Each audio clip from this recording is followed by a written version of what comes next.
Hello and onegai shimasu. So this is a little bit of a different format. Don't at me. Now I'm officially in New York City for the next couple of months. So that's happening. And this is gonna be a little bit more of an unstructured segment. Yeah, I'm back in New York City and I am gonna do this kind of unscripted segment, and I want to call it a vlog, but like, there aren't any good Japanese words that start with V because the Japanese language doesn't actually have that. So instead this is going to be called Budo blog. So I'm just gonna go over what it's like to live as a martial artist, do stuff, other things that are kind of less related to martial arts, and a whole bunch of very fun stuff. I'm also gonna let you guys know like what plans I'm working on, what sort of things are occupying my time, why I might not be releasing videos quite as often. This is gonna be fun. So first off, I want to talk about something that happened before I left my hometown, which is I found the most amazing book. Now, you're gonna hear me talk about Miyamoto Musashi, the famous Ronin in the late 16th, early 17th century who wrote the Book of Five Rings, which is one of the kind of seminal martial arts philosophic works that everyone always talks about. I found out something that's really amazing.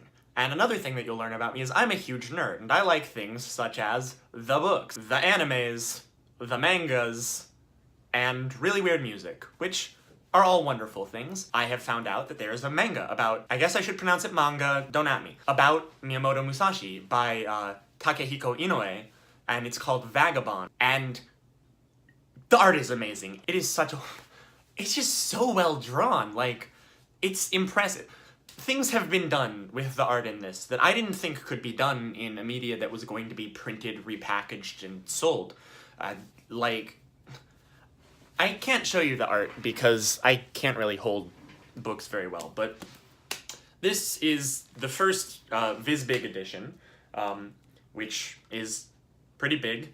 It was a lot of fun to read through. I kind of got through it in like a ridiculously short amount of time. Check that out if you like manga, if you like Miyamoto Musashi, if you want to see an interesting story about a guy just like straight up. So fun fact, the samurai used to kill people. That's what war was like. So it's got that. It's definitely, it deals with some of those more mature themes. So like, yeah, don't go into that thinking that it's going to be a nice lighthearted fun romp. It's a bit more mature subject matter, but it's wonderfully done. And it kind of focuses on Miyamoto Musashi as he was in the process of becoming the Miyamoto Musashi that we know from his writings. Because most of his writing and all of his most famous writings were done like within the months leading up to his death, when he was about 60-some years. Just, it's amazing. Check it out. This is a recommendation. This is an official recommendation. Another official recommendation that I have is that everyone who likes karate at all should go over to a YouTube channel that's in my recommended channels called The Art of One Dojo. I've been watching a lot of their stuff recently. He has a really wonderful way of explaining a whole bunch of different concepts. I've used some of his videos as references before, especially if you notice the belt ranking system video, but a lot of the videos that they've put out have this wonderful take on a lot of different things, and kind of formed the beginning of my understanding of what McDojos were, why some people think that junior black belts are kinda iffy, why I think that junior black belts are kinda iffy. Okay, enough for the recommendations. Here I'm gonna get into like actual life events that are going on with me. So starting probably about a week and a bit ago, I started training with an Aikido school, as well as the regular karate practice that I do. 6 days of the week I'm training, which is a lot of fun, and it's terrible for everyone who has to share the laundry facilities with me because I'm washing my gi as close to after every practice as I can get, and so I'm taking up a lot of time. But at least I don't put them in the dryer. Don't put your gi in the dryer. This is some advice. First off, if you have to share facilities with people, they will hate you because it will take forever to dry. But second, it's bad for the gi to dry. It will weaken the material. It will make it wrinkly. Just hang your gi to dry if at all possible. And then after it's dry, fold it, and that will maintain the crisp and clean aesthetic. Now, okay, so besides all that, I have so far been to exactly 2 Aikido practices, and they're a little bit shorter than my karate practices. They're 1.5 hours, and it's been an interesting experience. Now, it's kind of impossible to go into any new style, especially in the internet age, without kind of having a preformed opinion of what it's like.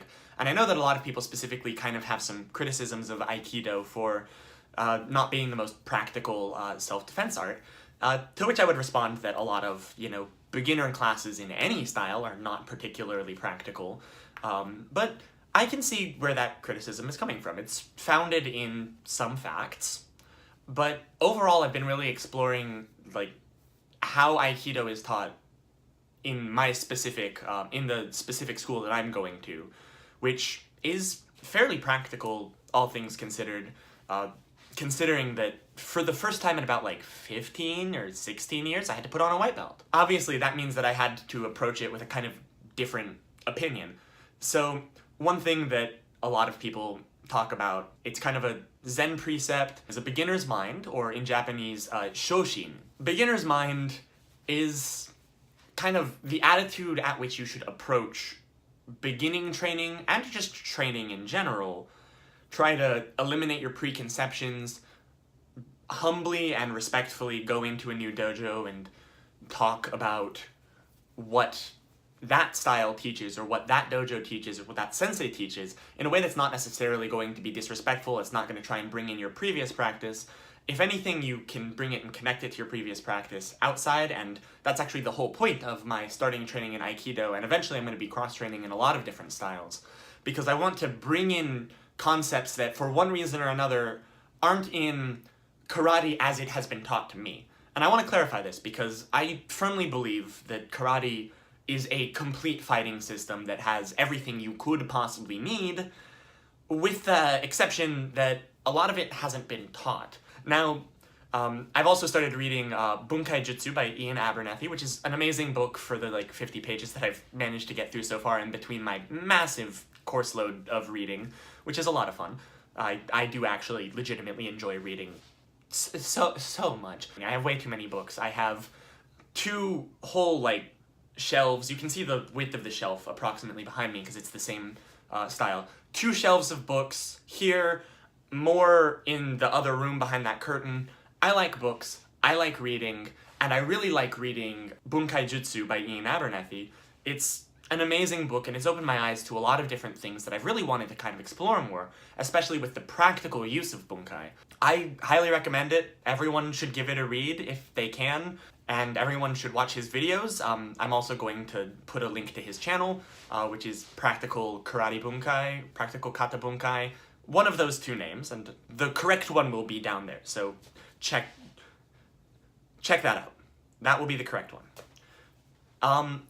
In addition to this, though, one thing that I'm noticing in my Aikido practice are a lot of things that aren't, directly practical, but that kind of have been able to inform some of my practice with the ground aspects of karate. And for those of you who maybe haven't practiced as much with the grappling, or the throwing, or takedowns, or ground fighting, I would recommend Aikido as a nice kind of, gentle starting in point.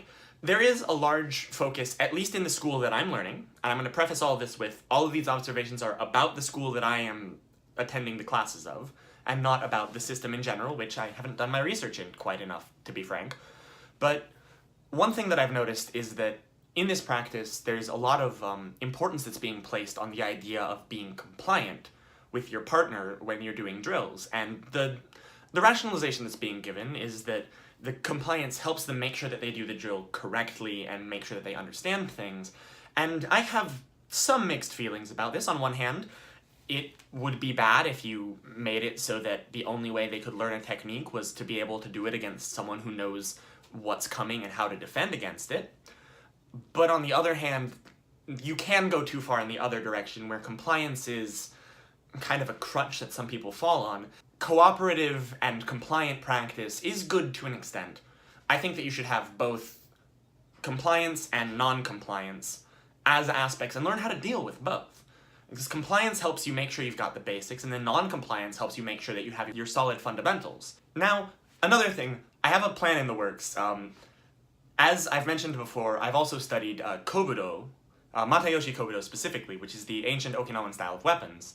And one of the weapons that I've studied specifically is tonfa. I've recently begun kind of being interested in the process of making my own weapons, and this is something that I'm taking with a huge amount of caution, and I think that if you're making any sort of weapon, you should take it with a huge amount of caution, or really if you're just making any project, but that goes without saying. And so I've been trying to research how one goes about getting started with making these kind of weapons. Obviously, the craftsmanship is not going to be at the same quality as ones that I can purchase, but the importance is the ability to know the weapon, to custom fit it to myself, and to get more closely enabled with that. Now, I'll keep you guys updated while I actually go through the process of making some of these weapons. My plans so far, I'm going to make a set of tonfa, because the ones that I have are way too short for me. I'm also going to make either a bokken or a tanto, wooden sword, wooden knife, for personal practice, just because I've recently become fascinated with the kinds of arts that use these, kendo, kenjutsu, and those kind of arts, and I think that that would be a wonderful thing for me to study, so I'm very interested in that. I also want to make my own bow staff, because that's the one thing that you can't really ship very easily. It's a lot harder to ship, and I want to have access to a bow staff that I can train with all of the time, rather than having to borrow from my sensei, because sometimes she has a need of not letting me borrow the bow, and I would like to have one to train with even during those times. And those are my loose plans. I'm starting to really go forward on the tonfa first, and then the bokken. More to come on that. Alright, so now I'm gonna kind of go into some unstructured ranting. Now actually, the first thing I want to talk about is philosophy that isn't about martial arts. One of the classes that I'm taking this semester is focusing on the works of Immanuel Kant, specifically the Critique of Pure Reason and the Critique of Practical Reason.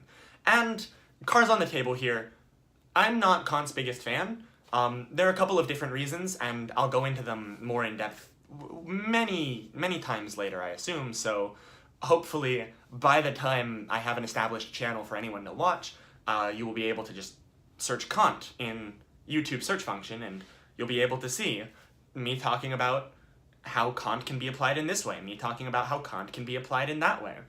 And then also in another one of my classes, we're doing a survey of some philosophy where we started with also Kant. This is actually a 2-semester class, and so kind of half of it was split into pre-revolutionary era, and by revolutionary era, what I mean is like Locke, Rousseau, Hobbes, Montesquieu, those philosophers, and then post that, where we have such people as Kant to start off with, Adam Smith, Karl Marx they're having us read. They're having us read Foucault. They're having us read modern philosophers. Frantz Fanon is in there. A whole bunch of wonderful people.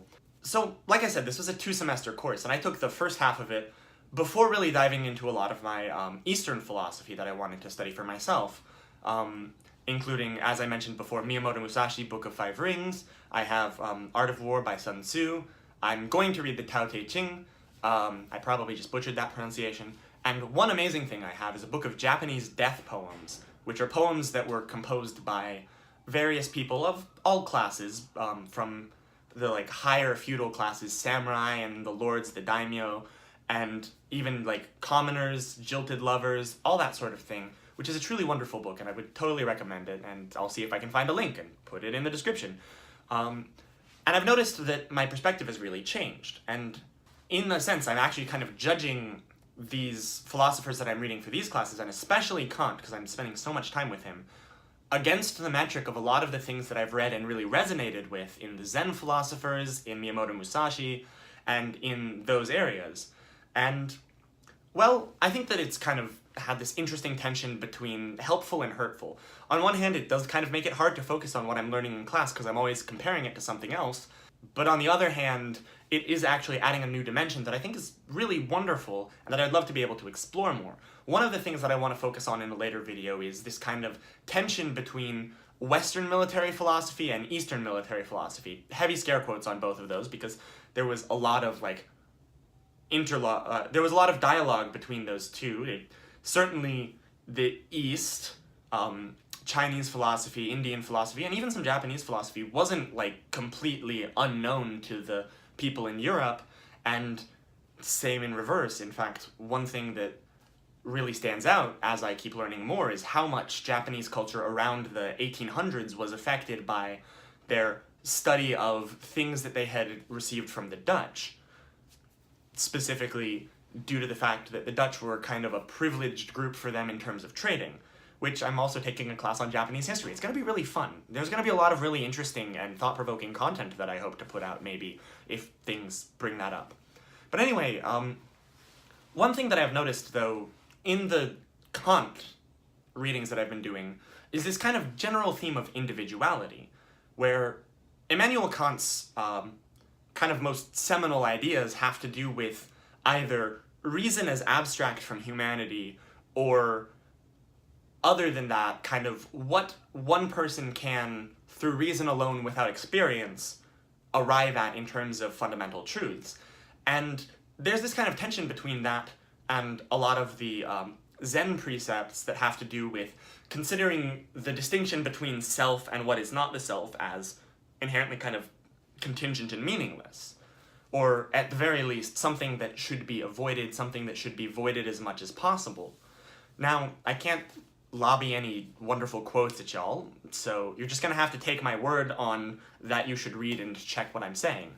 But this is a really kind of wonderful tension that I really want to explore a lot more. Obviously, I haven't been able to dive into either Kant or my Eastern philosophy as much as I would like to make this comparison, and since this is not a scripted video, since this is an incredibly informal video, I don't intend to really go particularly far with it right now. But I did just want to bring that up. I think that's a wonderful thing that we should keep in mind. So this has been an experiment. Right now, as I'm recording, I have reached about 40 minutes of content. I'm probably going to pare it down significantly. But you'll be able to tell, based on how long this video ends up being, that either I cut everything that I said, or that I cut nothing that I said. I hope you guys liked this. If you like this kind of content, or if you like some of the more structured karate philosophy content I do, please feel free to go down below, hit the like button, that does really help us out a lot, and hit subscribe. Please also leave a comment. I'd love to hear from you about your opinions on any of the various things I talked about, or just in general about how this bookcase is way too messy, because I know it's not mine. I can't really do anything about it, but I agree. And for everyone else out there, please keep coming back to the channel, but train hard, and arigatou gozaimashita. B-roll. Shout out to all my Shotokan viewer out there. Here's the giant tome of Kant, one of 2 that I have to read. Immanuel, your book is too big. I don't know if he accepts criticism posthumously, but his book is too big. These are legal in New York now, so this is not a crime for me to film this. Yeah.